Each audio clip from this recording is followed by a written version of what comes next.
El factor confianza. ¿Podemos desarrollar la confianza mutua? ¿Por qué se dañan tantas relaciones? Algunos matrimonios empiezan con una gran pasión y terminan con una gran amargura. Amistades que la gente espera que duren toda una vida se deterioran y mueren. Socios de negocios que empezaron una relación prometedora terminan en forma desastrosa. Son muchas las razones para esa clase de deterioro, pero la causa principal es la destrucción de la confianza mutua. ¿Cómo define usted la confianza? El Diccionario del Nuevo Mundo de Webster, tercera edición, define confianza como una creencia o seguridad firme en la honestidad, integridad, confiabilidad, justicia, etcétera, etcétera, de otra persona. Kevin Myers dice, usted tal vez no sepa qué es la confianza, pero sí sabe lo que no es. Si alguien le miente, le roba o le inflige algún daño físico, entonces usted sabe que no puede confiar en esa persona. Esto es obvio, pero ¿existen otras maneras en que una persona pueda romper la confianza? ¿Hay cosas que la gente puede hacer para que una relación no sea digna de confianza? ¿Qué clase de persona debe ser usted en una relación para considerarse digno de la confianza de otra persona? Estas preguntas son la médula de los siguientes 5 capítulos, y los principios de interacción contenidos en ellos le ayudarán a responder la pregunta. ¿Podemos desarrollar la confianza mutua? El principio del cimiento. La confianza es el fundamento de cualquier relación. El principio de la situación. Nunca permita que la situación importe más que la relación. El principio de Bob. Cuando Bob tiene un problema con todos, casi siempre Bob es el problema. El principio de la accesibilidad. Si estamos a gusto con nosotros mismos, otros se sentirán a gusto con nosotros. El principio de la trinchera. Al prepararse para la batalla, cabe un hoyo en el que también quepa un amigo. El factor confianza.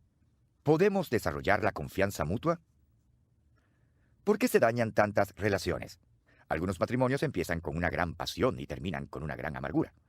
Amistades que la gente espera que duren toda una vida se deterioran y mueren. Socios de negocios que empezaron una relación prometedora terminan en forma desastrosa. Son muchas las razones para esa clase de deterioro, pero la causa principal es la destrucción de la confianza mutua. ¿Cómo define usted la confianza?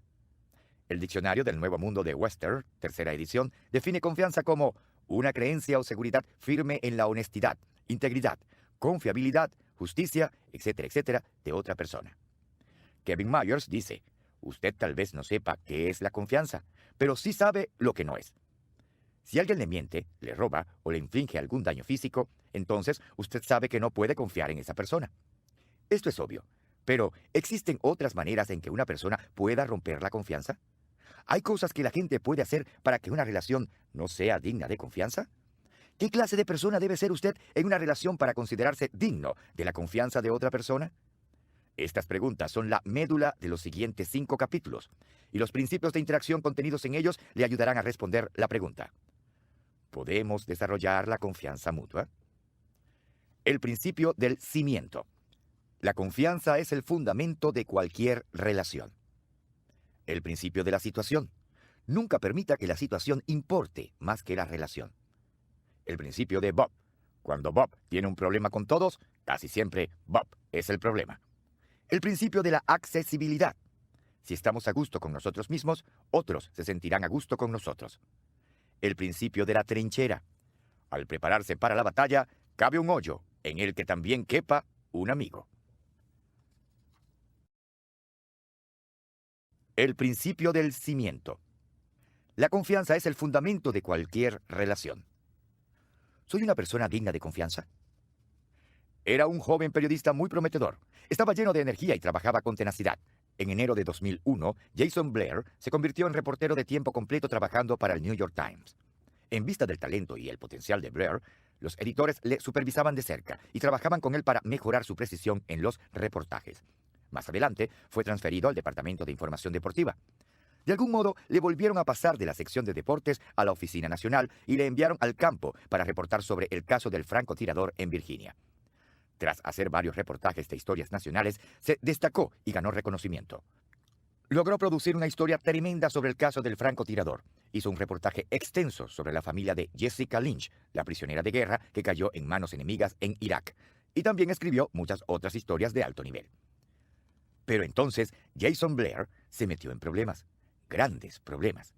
Alguien notó que partes de una historia que había enviado desde el sur de Texas acerca de la madre de un soldado estadounidense muerto eran demasiado similares a una historia de otra reportera que se había escrito varios días antes que la suya.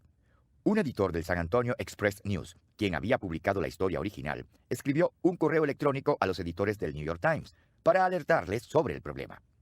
Esto motivó al diario a examinar más de cerca el trabajo anterior de Blair. El personal del Times encontró que unos 100 de los más de 600 artículos que Blair escribió para ese diario tenían problemas o requerían correcciones significativas. Además, casi la mitad de los artículos que escribió basados en reportajes de cobertura nacional tenían problemas de precisión. Pero Blair era culpable de mucho más que imprecisiones en el reportaje. El antiguo editor del New York Times, Howell Raines, dice que una investigación reveló un patrón patológico de falsificación, fabricación de hechos y engaño. Blair había mentido a sus jefes al hacerles creer que había salido al campo para realizar el reportaje, enviando historias falsas de primera mano.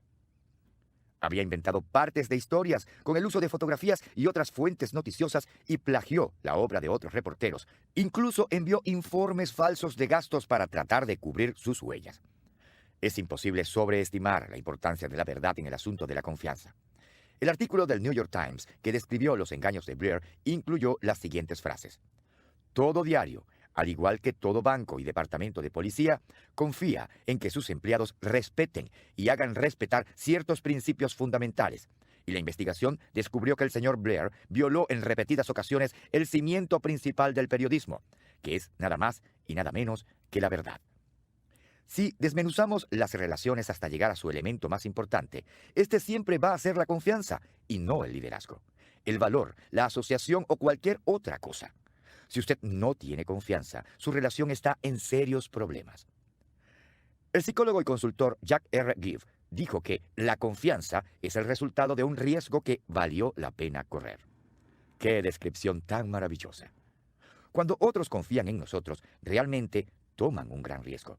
No obstante, cada vez que la gente confía en nosotros y nosotros no les defraudamos, reducimos ese riesgo y edificamos la relación. Si usted desea ser cada vez más digno de confianza y como resultado mejorar sus relaciones, recuerde estas 3 verdades acerca de la confianza. Primero, la confianza empieza con usted mismo. Shakespeare escribió, «Esto por encima de todo lo demás.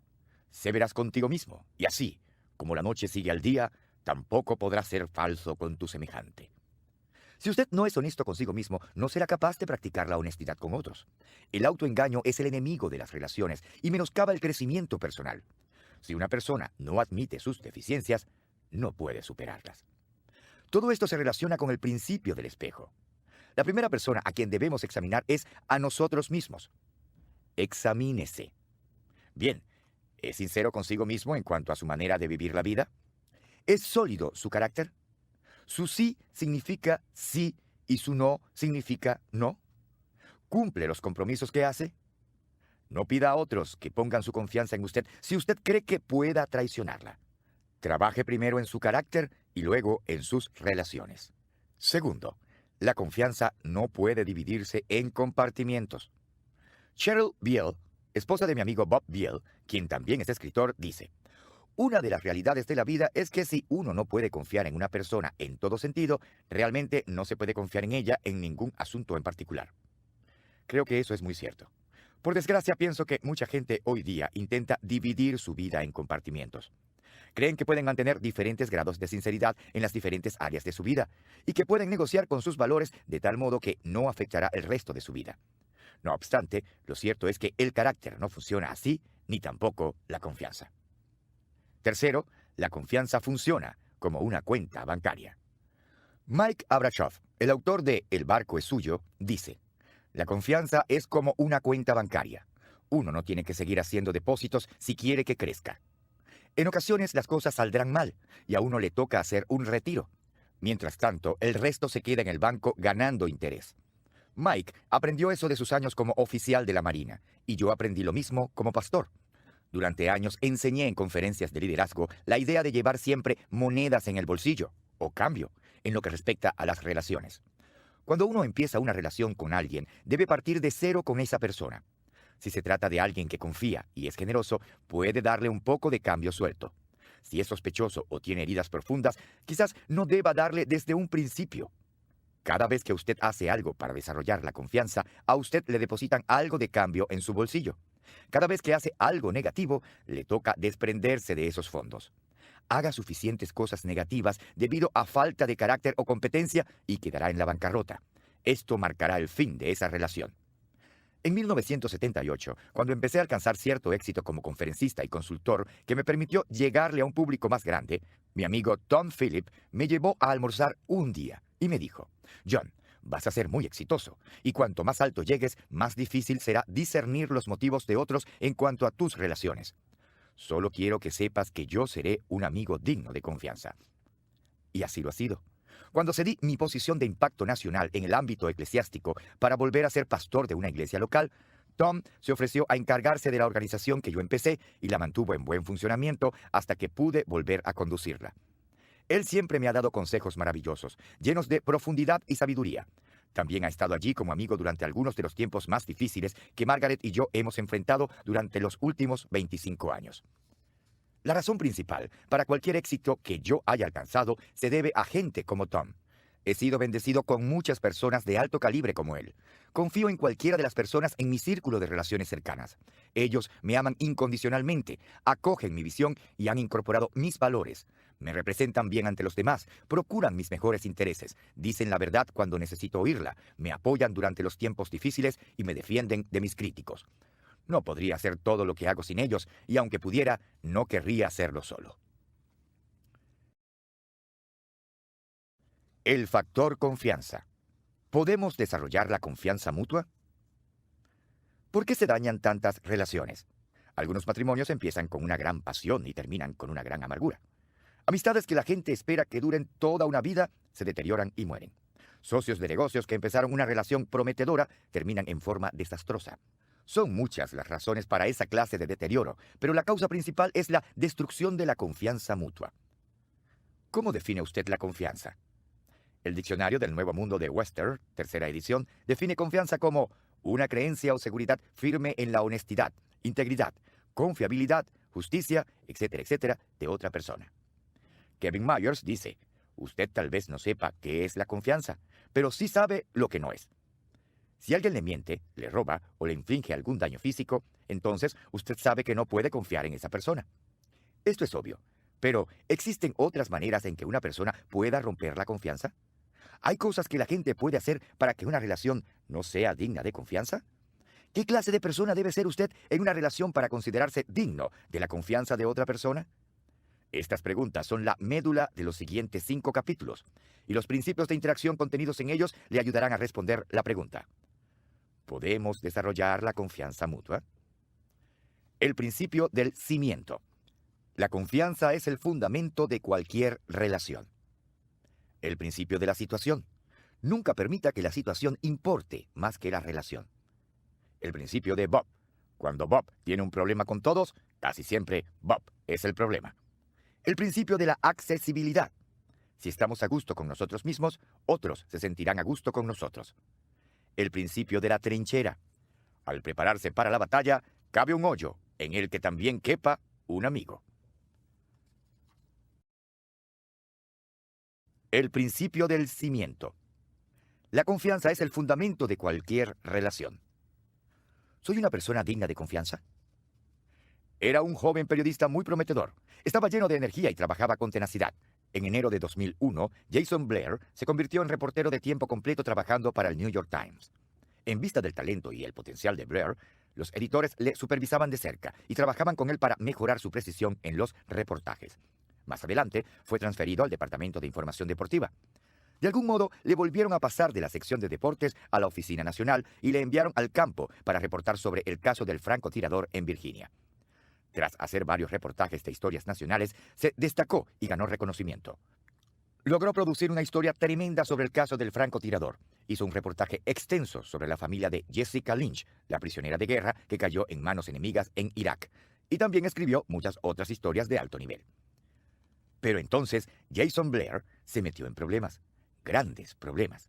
Alguien notó que partes de una historia que había enviado desde el sur de Texas acerca de la madre de un soldado estadounidense muerto eran demasiado similares a una historia de otra reportera que se había escrito varios días antes que la suya. Un editor del San Antonio Express News, quien había publicado la historia original, escribió un correo electrónico a los editores del New York Times para alertarles sobre el problema. Esto motivó al diario a examinar más de cerca el trabajo anterior de Blair. El personal del Times encontró que unos 100 de los más de 600 artículos que Blair escribió para ese diario tenían problemas o requerían correcciones significativas. Además, casi la mitad de los artículos que escribió basados en reportajes de cobertura nacional tenían problemas de precisión. Pero Blair era culpable de mucho más que imprecisiones en el reportaje. El antiguo editor del New York Times, Howell Raines, dice que una investigación reveló un patrón patológico de falsificación, fabricación de hechos y engaño. Blair había mentido a sus jefes al hacerles creer que había salido al campo para realizar el reportaje, enviando historias falsas de primera mano. Había inventado partes de historias con el uso de fotografías y otras fuentes noticiosas y plagió la obra de otros reporteros. Incluso envió informes falsos de gastos para tratar de cubrir sus huellas. Es imposible sobreestimar la importancia de la verdad en el asunto de la confianza. El artículo del New York Times que describió los engaños de Blair incluyó las siguientes frases. Todo diario, al igual que todo banco y departamento de policía, confía en que sus empleados respeten y hagan respetar ciertos principios fundamentales.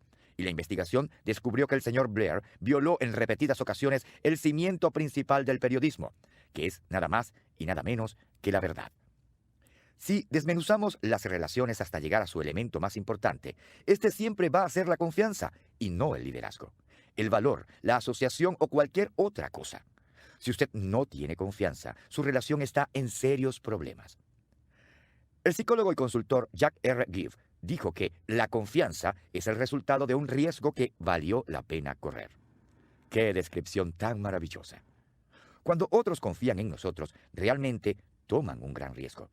No obstante, cada vez que la gente confía en nosotros y nosotros no les defraudamos, reducimos ese riesgo y edificamos la relación. Si usted desea ser cada vez más digno de confianza y como resultado mejorar sus relaciones, recuerde estas 3 verdades acerca de la confianza. Primero, la confianza empieza con usted mismo. Shakespeare escribió, «Esto por encima de todo lo demás. Sé veraz contigo mismo, y así, como la noche sigue al día, tampoco podrás ser falso con tu semejante». Si usted no es honesto consigo mismo, no será capaz de practicar la honestidad con otros. El autoengaño es el enemigo de las relaciones y menoscaba el crecimiento personal. Si una persona no admite sus deficiencias, no puede superarlas.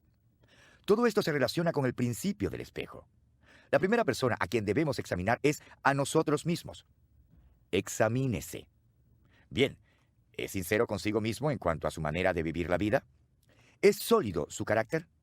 ¿Su sí significa sí y su no significa no? ¿Cumple los compromisos que hace? No pida a otros que pongan su confianza en usted si usted cree que pueda traicionarla. Trabaje primero en su carácter y luego en sus relaciones. Segundo, la confianza no puede dividirse en compartimientos.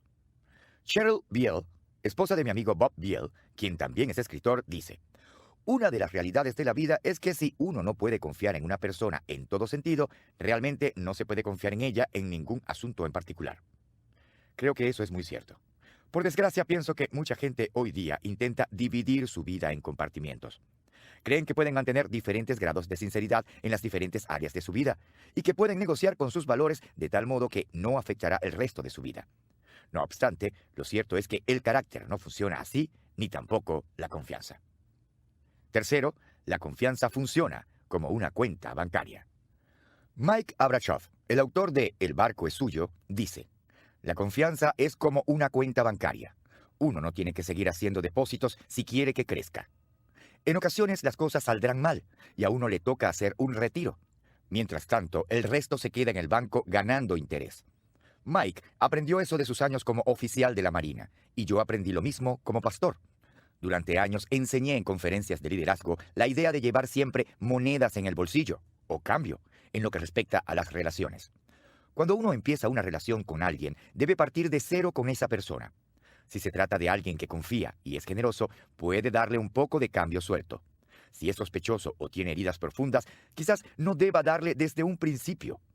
Cada vez que usted hace algo para desarrollar la confianza, a usted le depositan algo de cambio en su bolsillo. Cada vez que hace algo negativo, le toca desprenderse de esos fondos.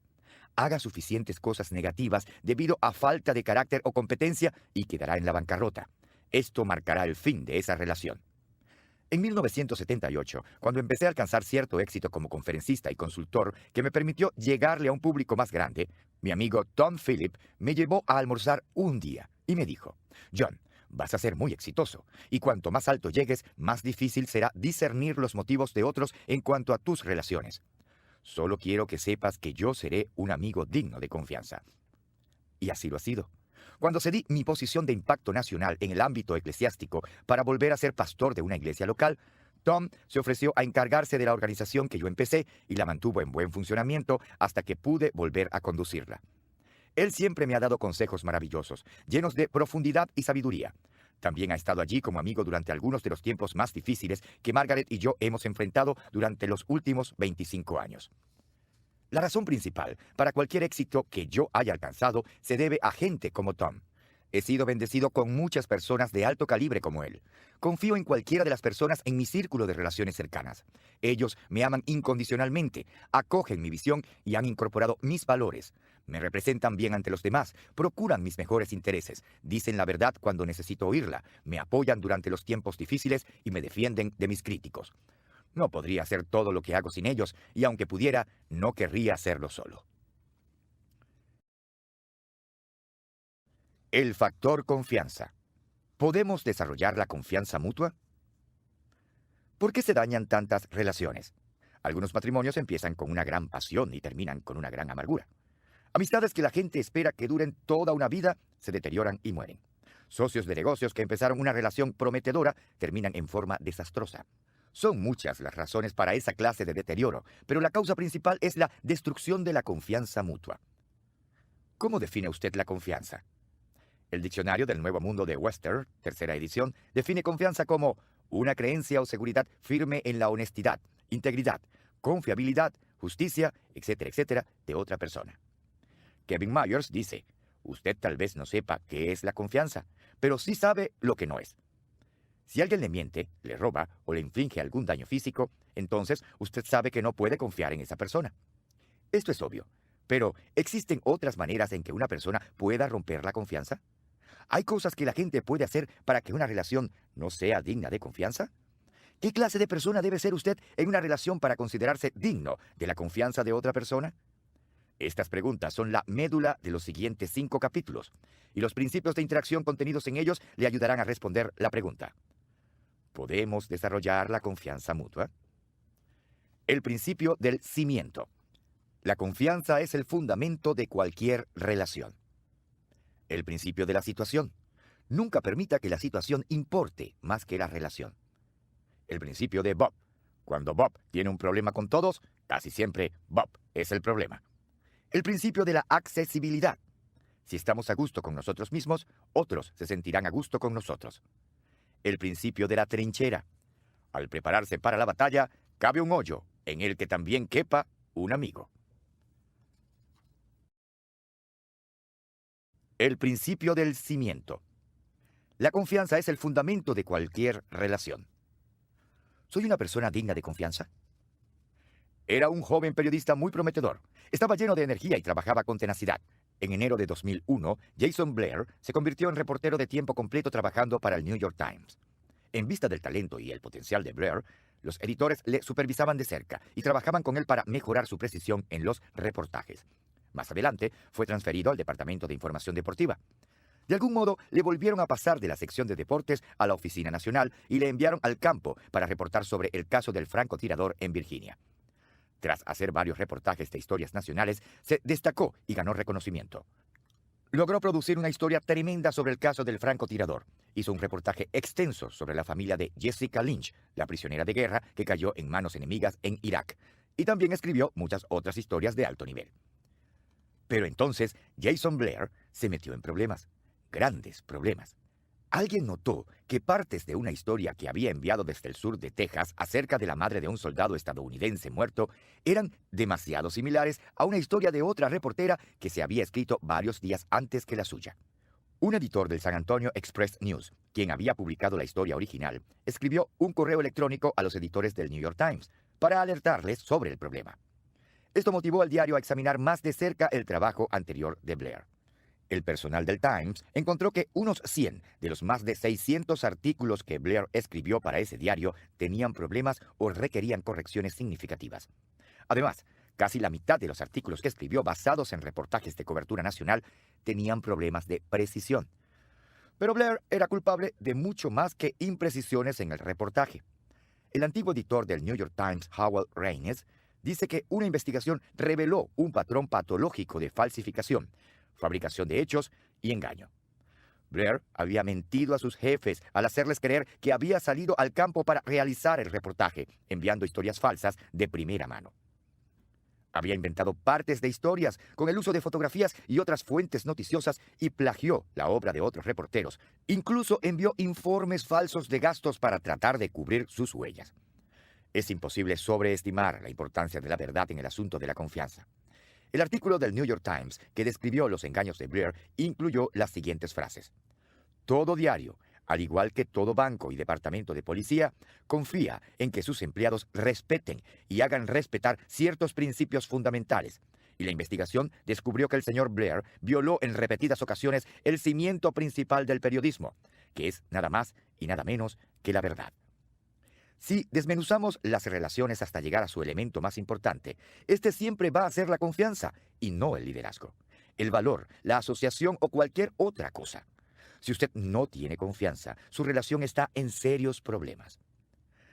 El psicólogo y consultor Jack R. Give dijo que la confianza es el resultado de un riesgo que valió la pena correr. ¡Qué descripción tan maravillosa! Cuando otros confían en nosotros, realmente toman un gran riesgo. No obstante, cada vez que la gente confía en nosotros y nosotros no les defraudamos, reducimos ese riesgo y edificamos la relación. Si usted desea ser cada vez más digno de confianza y como resultado mejorar sus relaciones, recuerde estas 3 verdades acerca de la confianza. Primero, la confianza empieza con usted mismo. Shakespeare escribió, «Esto por encima de todo lo demás. Sé veraz contigo mismo, y así, como la noche sigue al día, tampoco podrás ser falso con tu semejante». Si usted no es honesto consigo mismo, no será capaz de practicar la honestidad con otros. El autoengaño es el enemigo de las relaciones y menoscaba el crecimiento personal. Si una persona no admite sus deficiencias, no puede superarlas. Todo esto se relaciona con el principio del espejo. La primera persona a quien debemos examinar es a nosotros mismos. Examínese. Bien, ¿es sincero consigo mismo en cuanto a su manera de vivir la vida? ¿Es sólido su carácter? ¿Su sí significa sí y su no significa no? ¿Cumple los compromisos que hace? No pida a otros que pongan su confianza en usted si usted cree que pueda traicionarla. Trabaje primero en su carácter y luego en sus relaciones. Segundo, la confianza no puede dividirse en compartimientos. Cheryl Beale, esposa de mi amigo Bob Beale, quien también es escritor, dice, una de las realidades de la vida es que si uno no puede confiar en una persona en todo sentido, realmente no se puede confiar en ella en ningún asunto en particular. Creo que eso es muy cierto. Por desgracia, pienso que mucha gente hoy día intenta dividir su vida en compartimientos. Creen que pueden mantener diferentes grados de sinceridad en las diferentes áreas de su vida y que pueden negociar con sus valores de tal modo que no afectará el resto de su vida. No obstante, lo cierto es que el carácter no funciona así, ni tampoco la confianza. Tercero, la confianza funciona como una cuenta bancaria. Mike Abrachoff, el autor de El barco es suyo, dice, la confianza es como una cuenta bancaria. Uno no tiene que seguir haciendo depósitos si quiere que crezca. En ocasiones las cosas saldrán mal y a uno le toca hacer un retiro. Mientras tanto, el resto se queda en el banco ganando interés. Mike aprendió eso de sus años como oficial de la Marina y yo aprendí lo mismo como pastor.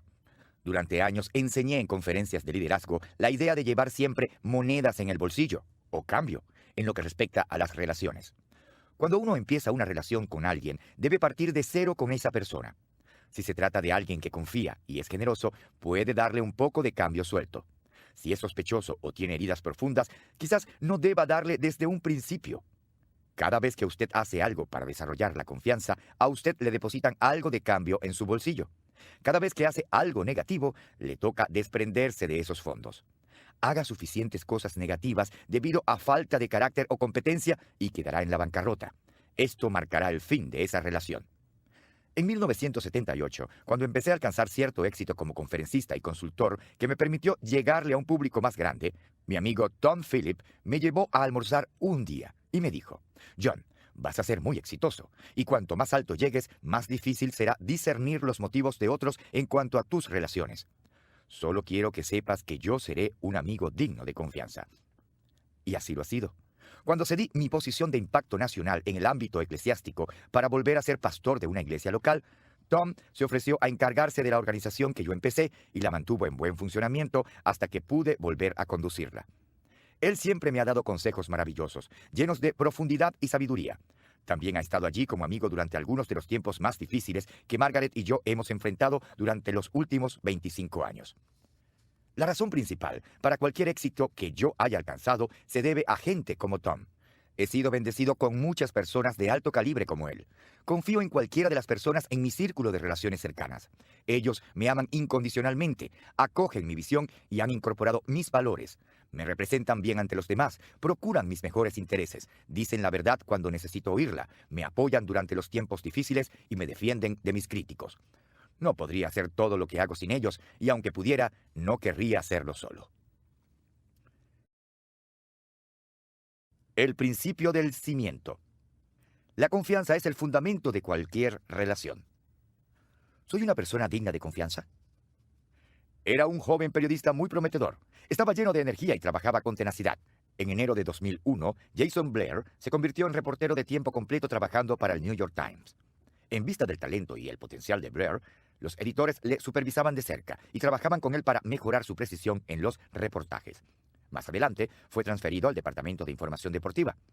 De algún modo, le volvieron a pasar de la sección de deportes a la Oficina Nacional y le enviaron al campo para reportar sobre el caso del francotirador en Virginia.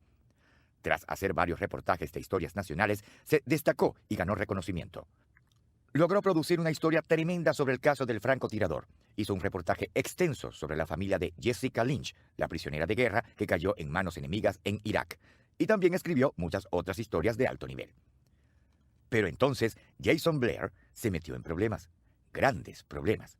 Alguien notó que partes de una historia que había enviado desde el sur de Texas acerca de la madre de un soldado estadounidense muerto eran demasiado similares a una historia de otra reportera que se había escrito varios días antes que la suya. Un editor del San Antonio Express News, quien había publicado la historia original, escribió un correo electrónico a los editores del New York Times para alertarles sobre el problema. Esto motivó al diario a examinar más de cerca el trabajo anterior de Blair. El personal del Times encontró que unos 100 de los más de 600 artículos que Blair escribió para ese diario tenían problemas o requerían correcciones significativas. Además, casi la mitad de los artículos que escribió basados en reportajes de cobertura nacional tenían problemas de precisión. Pero Blair era culpable de mucho más que imprecisiones en el reportaje. El antiguo editor del New York Times, Howell Raines, dice que una investigación reveló un patrón patológico de falsificación, fabricación de hechos y engaño. Blair había mentido a sus jefes al hacerles creer que había salido al campo para realizar el reportaje, enviando historias falsas de primera mano. Había inventado partes de historias con el uso de fotografías y otras fuentes noticiosas y plagió la obra de otros reporteros. Incluso envió informes falsos de gastos para tratar de cubrir sus huellas. Es imposible sobreestimar la importancia de la verdad en el asunto de la confianza. El artículo del New York Times que describió los engaños de Blair incluyó las siguientes frases. Todo diario, al igual que todo banco y departamento de policía, confía en que sus empleados respeten y hagan respetar ciertos principios fundamentales. Y la investigación descubrió que el señor Blair violó en repetidas ocasiones el cimiento principal del periodismo, que es nada más y nada menos que la verdad. Si desmenuzamos las relaciones hasta llegar a su elemento más importante, este siempre va a ser la confianza y no el liderazgo, el valor, la asociación o cualquier otra cosa. Si usted no tiene confianza, su relación está en serios problemas. El psicólogo y consultor Jack R. Give dijo que la confianza es el resultado de un riesgo que valió la pena correr. ¡Qué descripción tan maravillosa! Cuando otros confían en nosotros, realmente toman un gran riesgo. No obstante, cada vez que la gente confía en nosotros y nosotros no les defraudamos, reducimos ese riesgo y edificamos la relación. Si usted desea ser cada vez más digno de confianza y como resultado mejorar sus relaciones, recuerde estas 3 verdades acerca de la confianza. Primero, la confianza empieza con usted mismo. Shakespeare escribió: «Esto por encima de todo lo demás. Sé veraz contigo mismo, y así, como la noche sigue al día, tampoco podrás ser falso con tu semejante». Si usted no es honesto consigo mismo, no será capaz de practicar la honestidad con otros. El autoengaño es el enemigo de las relaciones y menoscaba el crecimiento personal. Si una persona no admite sus deficiencias, no puede superarlas. Todo esto se relaciona con el principio del espejo. La primera persona a quien debemos examinar es a nosotros mismos. Examínese. Bien, ¿es sincero consigo mismo en cuanto a su manera de vivir la vida? ¿Es sólido su carácter? ¿Su sí significa sí y su no significa no? ¿Cumple los compromisos que hace? No pida a otros que pongan su confianza en usted si usted cree que pueda traicionarla. Trabaje primero en su carácter y luego en sus relaciones. Segundo, la confianza no puede dividirse en compartimientos. Cheryl Beale, esposa de mi amigo Bob Beale, quien también es escritor, dice: «Una de las realidades de la vida es que si uno no puede confiar en una persona en todo sentido, realmente no se puede confiar en ella en ningún asunto en particular». Creo que eso es muy cierto. Por desgracia, pienso que mucha gente hoy día intenta dividir su vida en compartimientos. Creen que pueden mantener diferentes grados de sinceridad en las diferentes áreas de su vida y que pueden negociar con sus valores de tal modo que no afectará el resto de su vida. No obstante, lo cierto es que el carácter no funciona así, ni tampoco la confianza. Tercero, la confianza funciona como una cuenta bancaria. Mike Abrachoff, el autor de El barco es suyo, dice: «La confianza es como una cuenta bancaria. Uno no tiene que seguir haciendo depósitos si quiere que crezca. En ocasiones las cosas saldrán mal y a uno le toca hacer un retiro. Mientras tanto, el resto se queda en el banco ganando interés». Mike aprendió eso de sus años como oficial de la Marina, y yo aprendí lo mismo como pastor. Durante años enseñé en conferencias de liderazgo la idea de llevar siempre monedas en el bolsillo, o cambio, en lo que respecta a las relaciones. Cuando uno empieza una relación con alguien, debe partir de cero con esa persona. Si se trata de alguien que confía y es generoso, puede darle un poco de cambio suelto. Si es sospechoso o tiene heridas profundas, quizás no deba darle desde un principio. Cada vez que usted hace algo para desarrollar la confianza, a usted le depositan algo de cambio en su bolsillo. Cada vez que hace algo negativo, le toca desprenderse de esos fondos. Haga suficientes cosas negativas debido a falta de carácter o competencia y quedará en la bancarrota. Esto marcará el fin de esa relación. En 1978, cuando empecé a alcanzar cierto éxito como conferencista y consultor que me permitió llegarle a un público más grande, mi amigo Tom Phillip me llevó a almorzar un día y me dijo: «John, vas a ser muy exitoso, y cuanto más alto llegues, más difícil será discernir los motivos de otros en cuanto a tus relaciones. Solo quiero que sepas que yo seré un amigo digno de confianza». Y así lo ha sido. Cuando cedí mi posición de impacto nacional en el ámbito eclesiástico para volver a ser pastor de una iglesia local, Tom se ofreció a encargarse de la organización que yo empecé y la mantuvo en buen funcionamiento hasta que pude volver a conducirla. Él siempre me ha dado consejos maravillosos, llenos de profundidad y sabiduría. También ha estado allí como amigo durante algunos de los tiempos más difíciles que Margaret y yo hemos enfrentado durante los últimos 25 años. La razón principal para cualquier éxito que yo haya alcanzado se debe a gente como Tom. He sido bendecido con muchas personas de alto calibre como él. Confío en cualquiera de las personas en mi círculo de relaciones cercanas. Ellos me aman incondicionalmente, acogen mi visión y han incorporado mis valores. Me representan bien ante los demás, procuran mis mejores intereses, dicen la verdad cuando necesito oírla, me apoyan durante los tiempos difíciles y me defienden de mis críticos. No podría hacer todo lo que hago sin ellos, y aunque pudiera, no querría hacerlo solo. El principio de la situación. Nunca permita que la situación importe más que la relación. ¿Pongo en algunas ocasiones las situaciones antes que mis relaciones? ¿Qué haría usted si tuviera la oportunidad de toda una vida para hacer realidad sus sueños, elevarse a la cima y tomar su lugar entre la élite de su profesión como todo un campeón? ¿Qué tal si nada más que una persona se interpusiera entre usted y su meta? ¿Le sacaría el mejor provecho a la situación? ¿Procedería a tomar control del momento? ¿Qué tal si esa persona en su camino fuera su hermana? Esa es la situación que enfrentó Serena Williams. Si usted es aficionado al tenis, sabe exactamente de qué le hablo. Pero aunque no siga a los jugadores de este deporte, es probable que haya oído acerca de las hermanas Williams o que haya visto los comerciales de zapatos deportivos que ellas protagonizan. Venus y Serena Williams fueron prodigios del tenis. Las niñas crecieron entrenando juntas, practicando juntas y jugando juntas. Venus, la hermana mayor, siempre fue a la delantera, pero ellas nunca habían jugado la una contra la otra en un torneo profesional. Entonces, en 1998, sucedió lo inevitable. Las dos jóvenes se enfrentaron entre sí en la segunda ronda del Abierto Australiano, y como era de esperarse, Venus ganó. No fue nada divertido eliminar a mi hermanita, pero tengo que ser firme, dijo Venus tras derrotar a Serena. Después del partido le dije, lo siento mucho, pero tuve que derrotarte. Como soy la mayor, me pareció que debía ganar. Las hermanas Williams siguieron viviendo y entrenando juntas. Jugaron dobles y ganaron juntas. Y cuando se enfrentaron otra vez en la final del campeonato Lipton en marzo de 1999, fue todo un acontecimiento. Era la primera vez que dos hermanas competían la una contra la otra por un título profesional de tenis femenino, desde las hermanas Watson en Wimbledon en 1884. Venus dijo, por la forma en que jugamos, era inevitable que nos enfrentáramos en la final. También es inevitable que volvamos a enfrentarnos en el futuro. Una vez más, Venus ganó. Ese mismo año, Serena alcanzó a probar el éxito cuando ganó el Abierto de Estados Unidos. Era la primera vez que alguna de las hermanas ganaba una competencia del Grand Slam. Estaba lista para pasar a un nuevo nivel. Serena dijo, estoy harta de perder con jugadores que debería derrotar. Sea cual sea mi potencial, quiero alcanzarlo ahora mismo. Si logro hacerlo, veo a Venus como mi mayor competencia. En octubre de 1999, menos de un mes después de cumplir los 18 años, Serena finalmente lo logró. Derrotó a su hermana por primera vez al ganar la Copa Grand Slam en Múnich. Después derrotó a Venus muchas veces más. En el 2002, Serena se convirtió en la tenista número 1 del mundo. Y en el 2003 firmó el contrato de patrocinio más grande para una mujer atleta. $40 millones para una marca de zapatos deportivos. ¿Cómo afectó toda esa competencia a su relación filial? ¿Acaso las alejó y sembró discordia o rencor? La respuesta es no. Tal como lo habían sido desde pequeñas, nunca dejaron de ser mejores amigas.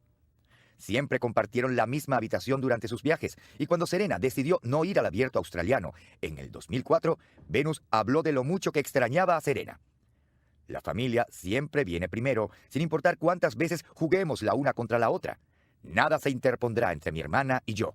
Ni la fama, ni la fortuna, ni el rango profesional. Ellas no permiten que ninguna situación importe más que su relación. La gente siempre es más importante que las cosas. Nuestras propiedades, nuestro poder, nuestra posición y nuestra agenda son cosas transitorias. Para mantener su perspectiva y prevenir que la situación se vuelva más importante que la relación, usted puede hacerse varias preguntas. ¿Veo el cuadro general o solo veo el mal momento? Siempre que experimentamos una etapa difícil en una relación, necesitamos acordarnos en primer lugar de por qué esa relación es importante para nosotros. Cuando un hijo llega a casa con una mala calificación, cuando el cónyuge se olvida de hacer algo realmente importante para nosotros, o cuando un amigo nos decepciona, podemos sentirnos aireados o defraudados. Pero, ¿qué es eso en el esquema mayor de las cosas? ¿Qué estaría usted dispuesto a recibir a cambio de sus hijos, de su cónyuge, de sus amigos más cercanos? Nada es más importante. ¿Es una situación de una sola vez o algo que se repite con frecuencia? Hay una gran diferencia entre una situación que ocurre una vez y otra que sucede una y otra vez. Ambas afectan la relación y requieren de un compromiso firme. Sin embargo, un asunto recurrente necesitará el compromiso de todas las partes involucradas para sostener la relación y, en última instancia, cambiar la situación. Por ejemplo, si un cónyuge comete un error que afecta a la pareja en sus finanzas, es relativamente fácil corregirlo y sostener la relación. En cambio, si uno de los dos abusa continuamente del presupuesto y endeuda cada vez más a la pareja, solo un compromiso de parte de ambos para sostener la relación y cambiar sus acciones permitirá que la relación sobreviva. ¿Convierto demasiadas situaciones en asuntos de vida o muerte? Dean Smith, antiguo entrenador de baloncesto en Carolina del Norte, comentó: Si uno considera cada partido como una situación de vida o muerte, va a morir muchas veces. En otras palabras, necesitamos ser selectivos con las batallas que peleamos. Si usted es o ha sido padre de adolescentes, sabe por experiencia que esto es verdad. Si uno hace de cada asunto un motivo válido de enfrentamiento, peleará tanto con sus hijos que los alejará de usted. ¿Cómo puede saber si está convirtiendo demasiadas situaciones en asuntos de vida o muerte? Conteste estas preguntas. ¿Con cuánta frecuencia se siente tenso y malhumorado? ¿Con cuánta frecuencia levanta la voz más de lo normal al hablarle a otros? ¿Con cuánta frecuencia pelea por sus derechos personales o por lo que es justo y correcto? Si estos asuntos ocurren día tras día, es posible que su perspectiva esté mal sincronizada con la realidad. Vivir en un estado constante de agitación no es muy saludable, que digamos, y tampoco contribuye a desarrollar y mantener relaciones sanas. En algún punto de la vida, todo el mundo enfrenta situaciones difíciles en relaciones cercanas, pero no todos las manejan bien. Si usted puede comunicar su amor a los seres más cercanos en su vida en medio del dolor y la dificultad, usted incrementa en gran medida la estabilidad de la relación. Siempre he deseado parecerme más a mi madre. Quizás haya alguien en su vida cuyo ejemplo usted también quisiera emular. Tome la decisión de poner sus relaciones por delante de las circunstancias de la vida. Si lo hace, desarrollará una confianza más profunda en sus relaciones y éstas podrán avanzar a un nuevo nivel.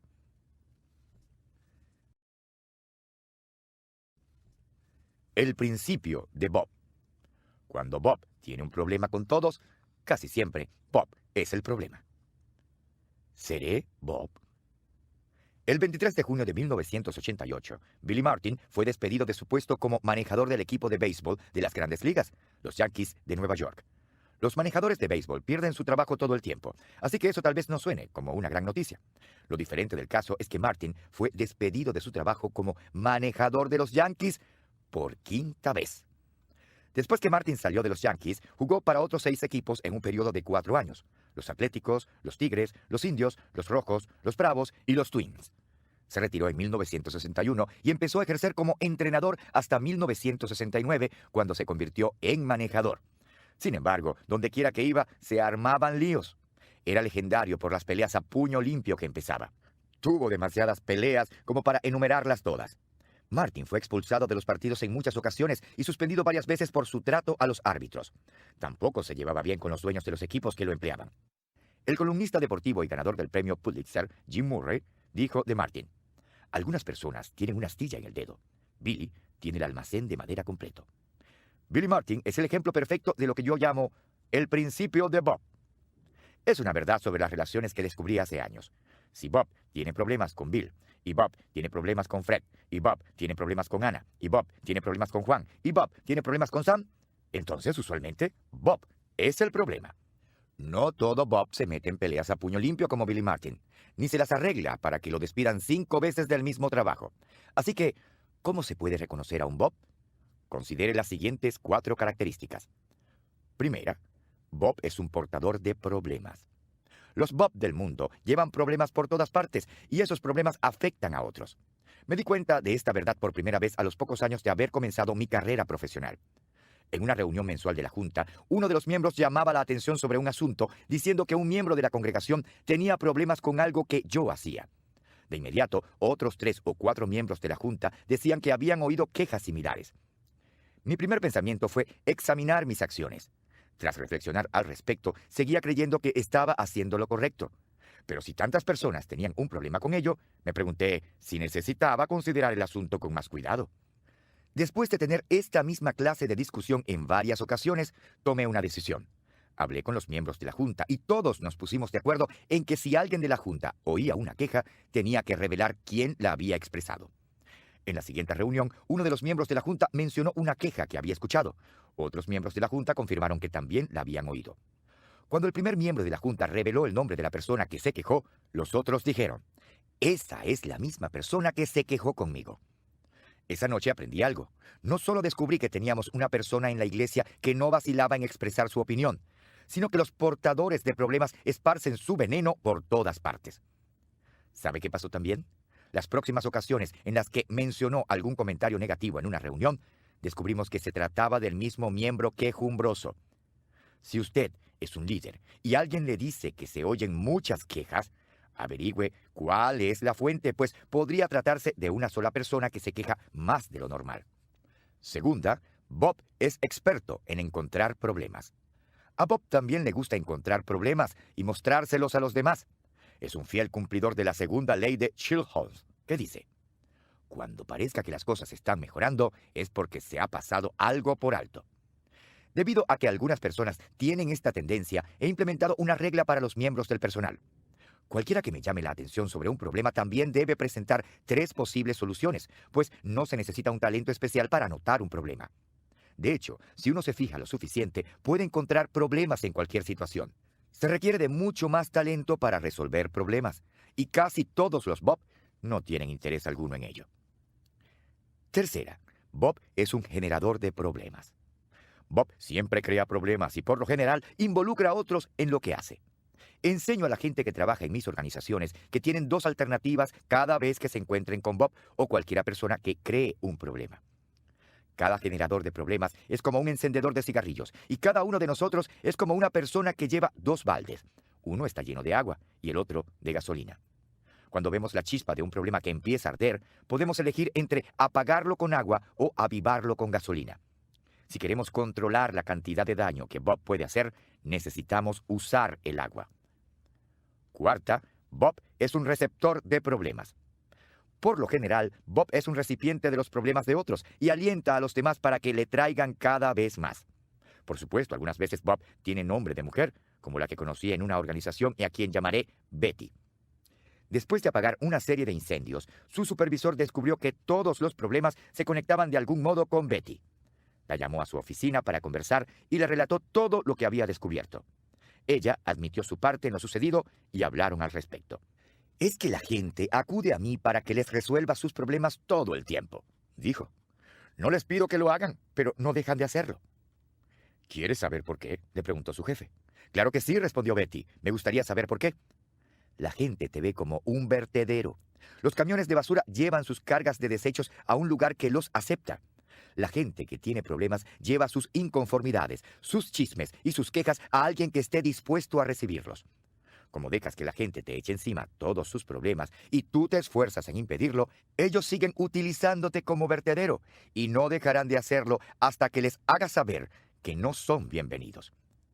Lamento decir que Betty, según me informaron, no cambió, sino que siguió dejando que la gente se acercara a su escritorio para descargar toda su basura emocional sobre ella. ¿Qué puede hacer usted si hay un Bob o una Betty en su vida? ¿Alguien que porta, encuentra, genera y esparce problemas? Considere las siguientes sugerencias. Responda con un comentario positivo. Cuando una persona negativa trate de echarle un problema encima, responda con algo positivo. Si el comentario es acerca de una situación, trate de encontrarle el lado positivo. Si es acerca de una persona, señale alguna característica positiva que haya observado en ella. Muestre interés en la persona criticada. Siempre que se critican los motivos de una persona, la mejor alternativa es concederle el beneficio de la duda. Nadie debería presumir que conoce el corazón de otra persona. Eso es algo que solo Dios puede juzgar. Crea lo mejor de los demás y exprese esa creencia, a no ser que los individuos le demuestren lo contrario a toda luz y directamente. Motive que se den pasos concretos hacia una solución. Cada vez que alguien le trae un problema que tiene con otra persona sin haberlo tratado directamente con ella, en realidad está practicando el chisme. Y si usted escucha, también está chismeando. La mejor manera de lidiar con el chisme es instruir a la persona que se queja para que hable con la persona con quien tiene un problema. Anímele a encontrarse con él o ella cara a cara y a arreglar las cosas. Si vuelve a mencionar el asunto, pregúntele sin rodeos: ¿ya hablaste con esa persona sobre este asunto? Si la respuesta es negativa, rehúse discutirlo.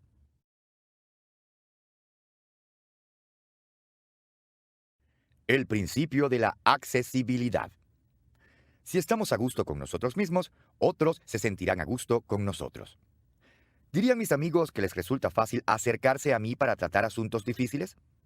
Todos nos hemos encontrado con personas que parecen frías y fuera de alcance.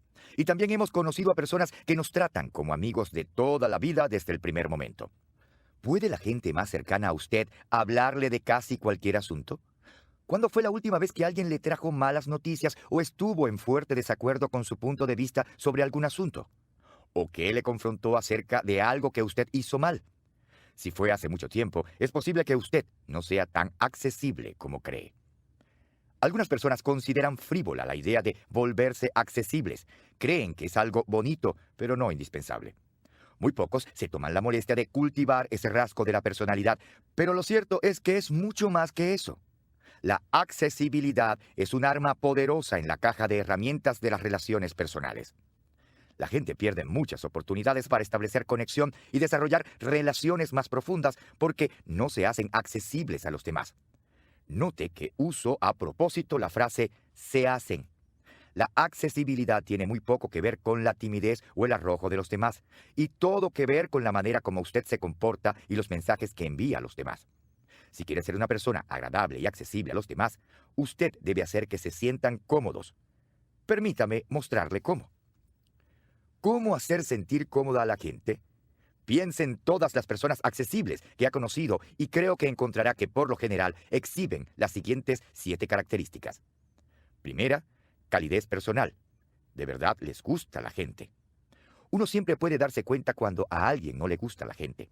De igual modo, se puede sentir cuando un individuo muestra un interés genuino en los demás. Son personas cálidas y bondadosas. Para ser accesibles, no es suficiente amar a las personas en teoría. Usted necesita irradiar calidez personal hacia la gente que conoce. Segunda, aprecio de las diferencias en las personas. Debo admitir que hubo un tiempo en mi vida en que tenía muy poca paciencia con las personas diferentes a mí. Tendía a verles como inferiores porque no tenían mis habilidades. Entonces leí el libro Personalidad y más, de Florence Littauer. Ese libro realmente me abrió los ojos. Mi esposa Margaret y yo lo leímos al mismo tiempo y nos reímos al leer sobre las debilidades del otro, pero también celebramos las fortalezas de cada uno. A medida que aprendíamos sobre cada tipo de personalidad que se definía en el libro, melancólica, colérica, sanguínea y flemática, reconocimos a amigos, familiares y a nosotros mismos. Después de ese estudio, empecé a ver a la gente de forma diferente y por fin entendí que las diferencias eran buenas y necesarias. Llegué a apreciar a las personas tal como eran, así como lo que tenían que ofrecer. Aprendí a manejar mejor mis debilidades y vi cómo la gente puede complementarse entre sí. No solo me ayudó a que me gustara más la gente, sino que me ha hecho más agradable y accesible. Apreciar las diferencias de los demás puede aportarle el mismo beneficio. Tercera, estado de ánimo estable. ¿Ha trabajado alguna vez con alguien o para alguien cuyo estado de ánimo tuviera altibajos todo el tiempo? De tal modo que a la gente le tocaba entrar con sigilo a la oficina y preguntarle a un compañero de trabajo, ¿de qué ánimo está hoy? Con esa clase de personas uno nunca sabe lo que va a recibir. Y como resultado, esas personas nunca son asequibles. A diferencia de ellos, la gente asequible demuestra constancia y equilibrio en el manejo de sus emociones. Son personas ecuánimes y hasta predecibles. Uno sabe qué va a recibir de ellas porque son prácticamente la misma persona cada vez que usted los encuentra. Cuarta, sensibilidad hacia los sentimientos de otras personas. Aunque la gente accesible es emocionalmente estable, eso no significa que esperen lo mismo de los demás. Reconocen que las emociones de otras personas van a ser diferentes de las suyas y, en consecuencia, se sintonizan con el estado de ánimo y los sentimientos de los demás para ajustarse con rapidez y poder relacionarse bien con ellos. Son como el capitán del velero que prueba el viento y ajusta las velas de acuerdo con las condiciones climáticas del momento para poder llegar a su destino. Cuando la gente percibe que otra persona está en su misma onda, se inclina más a conectarse y sincerarse con ella porque parece accesible. Quinta, entendimiento de las debilidades humanas y reconocimiento de las propias. Nada es tan desalentador como una persona que trata de mantener la apariencia de que es perfecta. Recuerdo haber dado una conferencia en la que exhorté a los líderes que asistieron a que admitieran sus debilidades a las personas que trabajaban con ellos. Durante el receso, un hombre se acercó a mí para decir que no le parecía buena idea mi sugerencia. ¿Acaso la gente no va a sentirse insegura sobre mí después que les diga todo eso? Le respondí, no. Oiga, el problema es que usted opera bajo la suposición de que ellos no lo saben ya. El novelista y editor Ed Howe dijo este sabio consejo. Expresa una opinión dura acerca de ti mismo de vez en cuando, y esto le mostrará a tus amigos que sí sabes decir la verdad. La gente accesible es sincera en cuanto a sus habilidades y también sus faltas. Están dispuestos a permitir que les digan no aquello que quieren oír, sino lo que necesitan oír. Además, son capaces de reírse de sí mismos. También, como pueden admitir sus fallas, no tienen problema en permitir que otras personas tengan sus propias fallas. Sexta, capacidad para perdonar con facilidad y pedir perdón con rapidez. El entendimiento de la debilidad humana y la disposición a admitir su propia debilidad hace que las personas accesibles también sean humildes. Debido a esa humildad, piden perdón de inmediato y lo dan con facilidad a los demás. Séptima, autenticidad. La gente accesible es genuina. Son quienes son, y como resultado se conectan con los demás en un nivel muy genuino. No aparentan ser alguien que no son. No se esfuerzan en esconder lo que piensan y sienten, y no tienen una agenda secreta. Dicen lo que quieren decir y lo dicen en serio. No hay que preocuparse por la opinión que tengan de uno. Una de las razones por la que pueden ser auténticos es porque están seguros de sí mismos. La gente segura no siente que siempre tenga que ganar y tampoco tienen algo que probar. La seguridad es el rasgo personal más arrollador. La gente accesible se siente cómoda consigo misma y hace sentir cómodos a los demás. Necesito decir una cosa más sobre la accesibilidad, y es que es responsabilidad de la persona que está en posición de autoridad. Los jefes deben asumir la responsabilidad de ser accesibles a sus empleados. Los padres deben hacerse accesibles a sus hijos. Y los cónyuges deben ser accesibles el uno con el otro.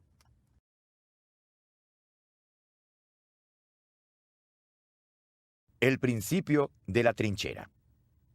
Al prepararse para la batalla, cabe un hoyo en el que también quepa un amigo. ¿Soy un amigo en el que otros dependen durante tiempos difíciles? Hace unos cuantos años atrás, oí decir al pastor y rector del Seminario Teológico de Dallas, Chuck Swindoll, que en la Marina de los Estados Unidos le habían enseñado a cavar trincheras en las que también pudiera acomodar a su compañero. Ese comentario se grabó en mi mente porque me pareció muy sabio. Si usted examina cualquier manual de entrenamiento de la infantería, encontrará que existen diversos tipos de trinchera, o zanjas de combate, como ahora las llaman los marinos.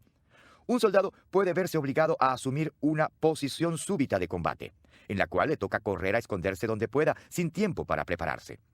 Ahora bien, si tiene algo de tiempo, puede excavar una posición en la que solo quepa él. Sin embargo, los expertos aconsejan que una posición de combate de un solo soldado no tiene la misma seguridad que una posición para 2 soldados. Todavía mejor sería un arreglo en el que 3 personas puedan combatir juntas. El manual de campo del ejército describe así su eficiencia. Un soldado puede proveer seguridad. Uno puede hacer trabajos prioritarios, mientras que el otro puede descansar, comer o realizar labores de mantenimiento. Esto permite que el trabajo prioritario se complete con más rapidez en una posición de combate que con 1 o 2 soldados solamente. También añade, es más difícil para el enemigo destruir este tipo de posición, pues para lograrlo el enemigo debe eliminar o suprimir a 3 soldados. El poder de la unidad de la gente ha sido aclamado durante miles de años. Salomón, el sabio del antiguo Israel, escribió: mejores son 2 que 1, porque tienen mejor paga de su trabajo. Porque si cayeren, el uno levantará a su compañero. Pero ay del solo, que cuando cayere no habrá segundo que lo levante. También si 2 durmieren juntos, se calentarán mutuamente. Mas, ¿cómo se calentará uno solo? Y si alguno prevaleciere contra uno, 2 le resistirán, y cordón de 3 dobleces no se rompe pronto. Se dice que cuando Benjamin Franklin firmó la Declaración de Independencia, dijo estas palabras: debemos sin duda alguna permanecer juntos, pues de lo contrario, lo más seguro es que nos van a colgar por separado. Él entendió el poder de mantener alianzas fuertes durante tiempos de gran conflicto. Se sabe que Franklin fue un amigo fiel y un aliado confiable para sus compatriotas durante toda su vida.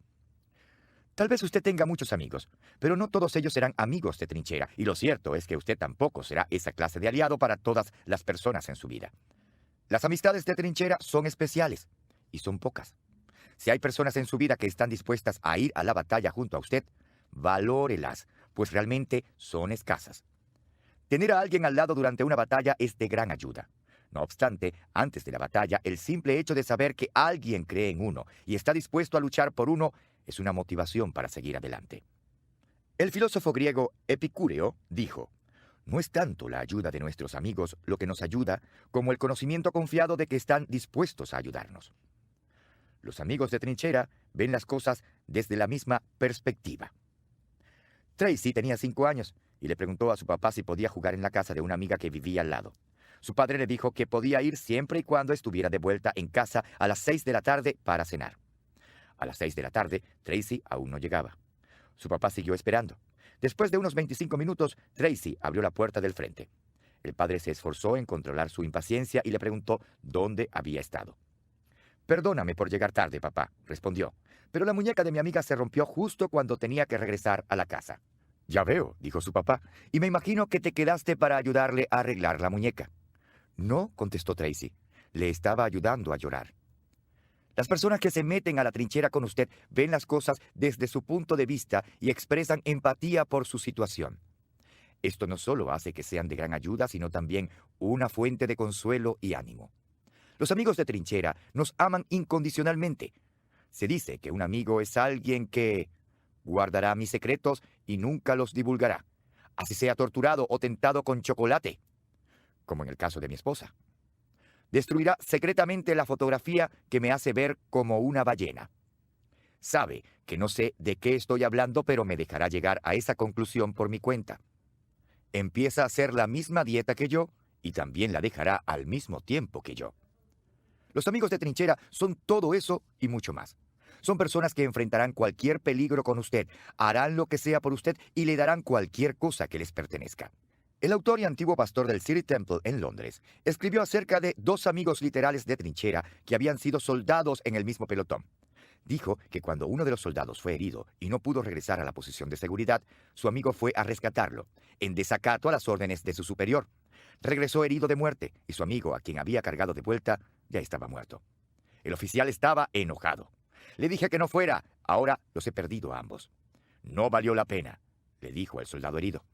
«Sí valió la pena, mi teniente, porque cuando llegué donde él estaba me dijo, Jim, sabía que vendrías», contestó el moribundo. A diferencia de lo que enfrentaron estos hombres, los conflictos que usted tiene quizás no sean en el campo de batalla ni una cuestión de vida o muerte. Sea como sea, ¿no preferiría enfrentarlos con un amigo a su lado? En ese caso, sea un amigo de trinchera para otros. La clase de amigo en quien otros pueden confiar, no importa lo que pase. Antes de proseguir, revisemos los principios de interacción relacionados con el factor confianza. El principio del cimiento. La confianza es el fundamento de cualquier relación. El principio de la situación. Nunca permita que la situación importe más que la relación. El principio de Bob. Cuando Bob tiene un problema con todos, casi siempre Bob es el problema. El principio de la accesibilidad. Si estamos a gusto con nosotros mismos, otros se sentirán a gusto con nosotros. El principio de la trinchera. Al prepararse para la batalla, cabe un hoyo en el que también quepa un amigo.